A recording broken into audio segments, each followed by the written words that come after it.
Am I the a-hole for asking my sister to get lost and telling her that her pregnancy is not my problem? My 32 male have a sister Andrea, 27 female. The issue is that they have always showed her more preference. And although I was not badly treated, they hardly paid any attention to me. Because she's the golden child, I suppose. She herself treated me with disdain. Before our parents died, they left everything for her instead of splitting it with me in the will. I knew that she herself had been behind this. My parents literally told me, Andrea talked to us about how she's more deserving, and we can see how that makes sense. Do you have any objection to us giving everything to her? After all, you're older and should be more understanding, etc. I was disappointed, but just told them that I don't care and did not argue. That was a while ago. She got into some issue and had to mortgage the house, and squandered the wealth over a period of time. As she requires help now, she turned to me and asked me to help her. She's also pregnant right now. I refused and told her that I don't want anything to do with it, and that is not my problem. But she pleaded and cried so much that I felt bad. But I told her that she's got to reap what she's sown, and that is just karma getting back to her. In the end, she told me, I know how to tarnish your reputation by using this very pregnancy. In the end, I asked her to get lost and kicked her out of my house. She had shown up there to ask for help. I wonder whether I did anything, well, wrong, as she is my sister after all. Am I the a-hole? Now for the top comments. Not the a-hole. You do you. She's just going to have to figure life out herself. Thanks. It's just some people said that she's my family after all, and I got wondering. Family is an F word if it's used to abuse others. You shouldn't feel obligated to continue bailing her out. Not the a-hole. Your sister screwed you over and now wants your help? She's so used to being the golden child and getting her way that she actually thought you would favor her too. Unbelievable. My sister is also the golden child and has lied over the decades to my parents, resulting in their rejection of me. In my opinion, this is a form of murder. Like her sister, she stole my parents from my life. There is nothing okay about this. I totally get your frustration, and I'm very sorry you lost your family this way. But this is not inherently your sister's fault.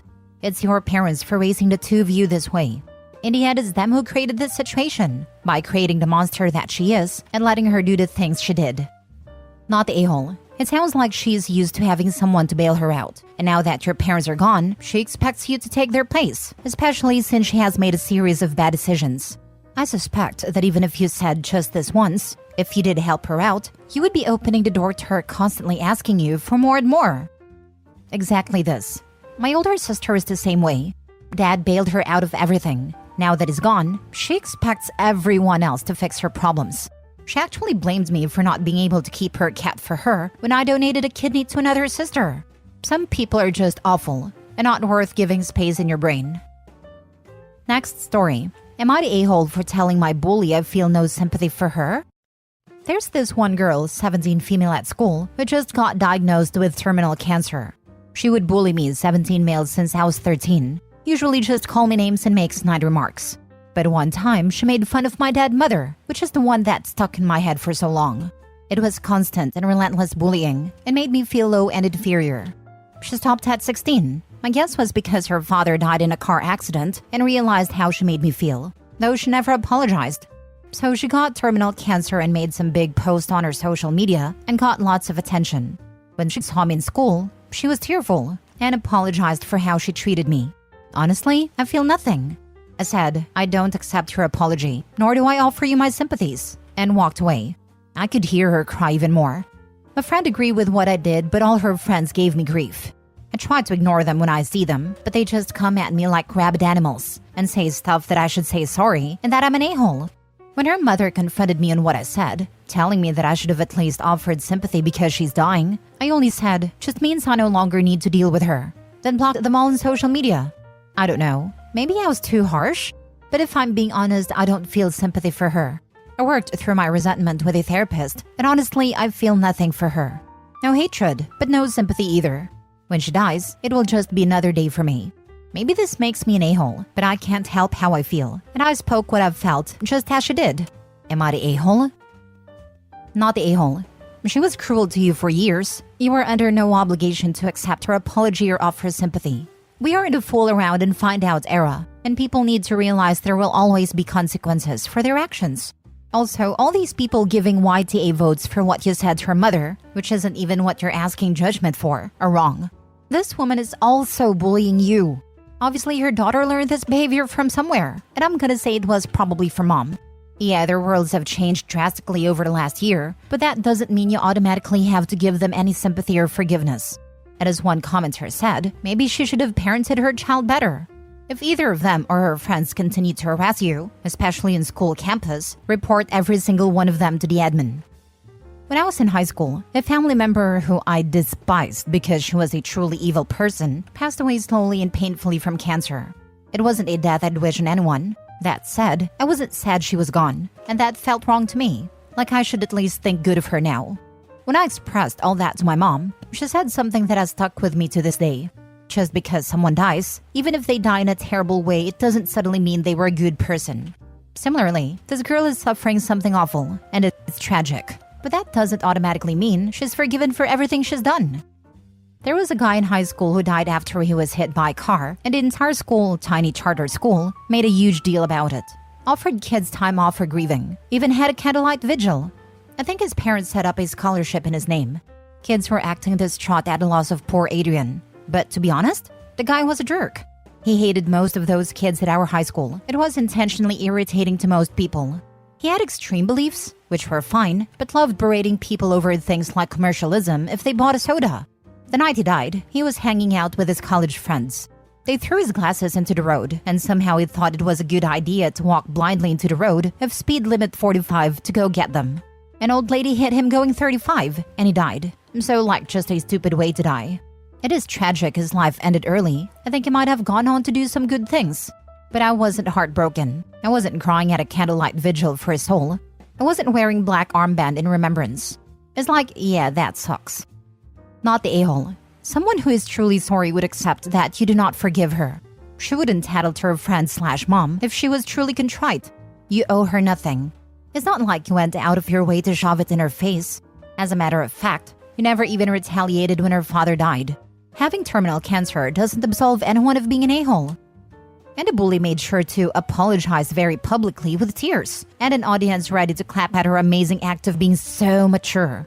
It's almost as if the girl doesn't care about OP at all, but instead saw an opportunity to make a scene and get a shower of cookies. I believe in apologizing publicly if the offense was also public. But apologizing is about taking accountability for your actions. The bully just made a scene and put OP in yet another crap show.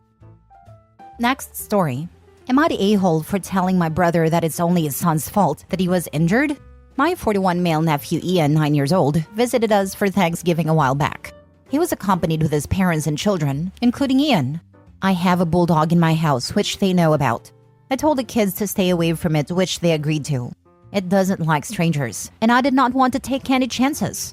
As they had said fine, well, I did not bother about it again until the incident happened. Ian walked towards his doghouse and began to yell and tease it. He apparently got so near him that the dog bit him and injured his hand. He screamed, and it attracted our attention. We rushed out and took him away. The dog was chained, but he was still barking. We took him to the hospital, but everything was confused as my sister-in-law was scared as well, including Ian's older sister.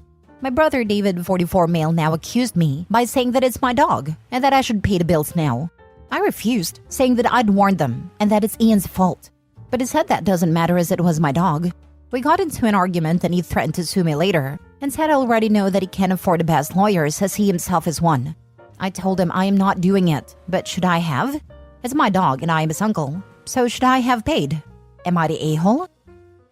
Now for the top comments.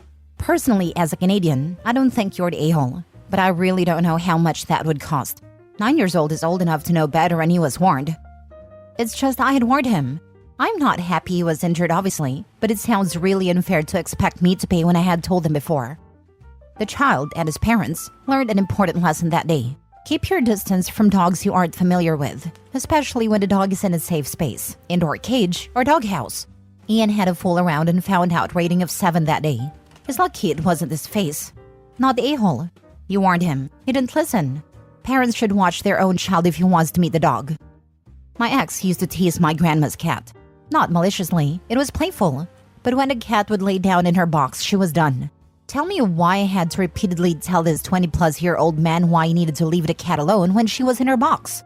He wasn't one of my best decisions. Not the a-hole. Even without a warning, teasing a chained dog is an a-hole move. I completely disagree with people who say 9 is too young to understand this. 9 is plenty old, especially in combination with the warning you gave. But seriously, even without a warning, a 9-year-old should know better. Your brother sounds like a serious a-hole. He's threatening to sue you? Jesus. The dog was a hazard limited to one part of the yard, with warning provided to all.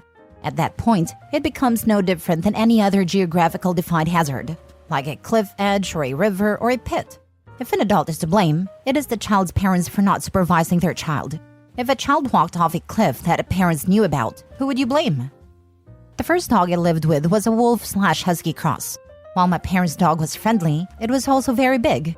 We grew up learning to read doggy body language, and by age of 3 years knew when to leave the dog alone. We were also explicitly told by my parents' friends when to stay away from their dogs. Had we been bit, none of the dogs would have been blamed. In fact, my father's first question would have been, "Why were you pestering the dog?" Last story. Am I the a-hole for telling my mom if she acknowledges her grandson, I won't talk to her anymore? I, 28 female, have a brother Elijah, 24 male, I do not speak with. I consider him dead to me.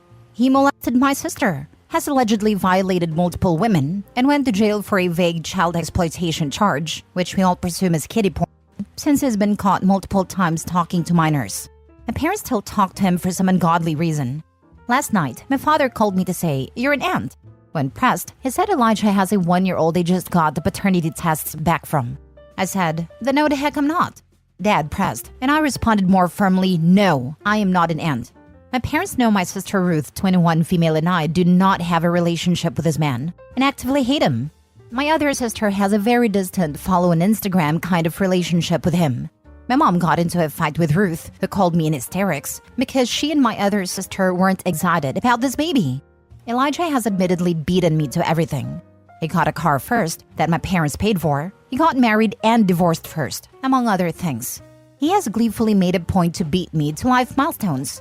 I'm engaged and planning on having children a year or so from now, and I've always wanted to have the first grandchild. That is where I think I might be the a-hole. Perhaps my judgment is clouded with bitterness. I told my mother if she acknowledges this baby as her grandchild, I will no longer have a relationship with her, and my children will not have a relationship with her. To me, I can pretend she doesn't still have a relationship with Elijah if it's behind closed doors and she keeps her mouth shut about it. But if she allows this child to come and go in her life, she is openly recognizing her relationship with Elijah, and I can't forgive that. I am too protective of Ruth, and I feel like she's choosing this evil man over her other 4 children, one of which is still a minor. My fiancé and I have made it very clear in the past that Elijah will come nowhere near our family. And if she acknowledges his son, she is letting him into her life openly, and we cannot tolerate that. It is both a protection of our future children and a respect for Ruth. I am tired of thinking about my mother's feelings first, but always letting her get her way. I am putting my foot down on this. Am I the a-hole? Edit. It's not even about the baby. It is about allowing Elijah another foothold back into this family. My family has a tendency to forget all past crimes once a cute baby is around. Elijah will be allowed to slip back into our lives, endangering my minor sibling and all children my siblings and I have. Yes, I'm horrible for harboring resentment against an innocent baby. But it's not even about the baby. I cannot and will not allow my sibling to be hurt, or have Ruth be subject to my parents' indifference to her pain. She has already made a choice to not come home for Christmas over this. I would actually start by calling CPS and telling them your monster of a brother had a child, and you fear for the safety of the child. That kid is not at fault and should have nothing to do with it. Your goal should be getting that kid away from his dad and making sure baby mama knows what kind of person your brother is. You should bond with that kid just to make sure it's safe and okay. That doesn't mean you have any interaction with your brother. My brother violated me as well. He had a daughter. I reported him and told his wife and called CPS. The courts forced his rights to be removed and out a lifelong protection order. His daughter will never be forced to deal with him. It wasn't a quick process to get his rights removed. It took time, but it was successful. If he has gone to jail for child exploitation, he probably had to register as an offender. CPS and the child's mother definitely need to know this. I hope either the baby mama or the grandparents get full custody, with no visitation from this guy. If he likes girls and it is a baby girl, she's in danger for being violated. If he likes girls and it is a baby boy, he will be raised to be just like his father. and take a giant leap back from this dumpster fire. I wouldn't bother with the ultimatum. Your parents are enabling someone who has done some truly horrific things. That makes them just as bad in my book. They clearly see no problem, so it's a lose-lose situation. I fear for that child, but it isn't a scenario that OP needs to be involved in. Plus, OP, do you really want to be around people like this? Would you want your future kids around this? I have spent many years, including before I found out about Elijah, wanting to cut contact with my parents. They have treated all of us like trash over the years. I said I would be out when my youngest sister graduated high school, and then they adopted my youngest brother when I was 19. Now I'm torn between going no contact and losing the brother I adore and maintaining this relationship from a distance for another 9 years. All I have ever wanted is loving parents, and I've been a fool to think they would ever change. I wanted my children to have grandparents. I love my grandparents. I wanted that for them.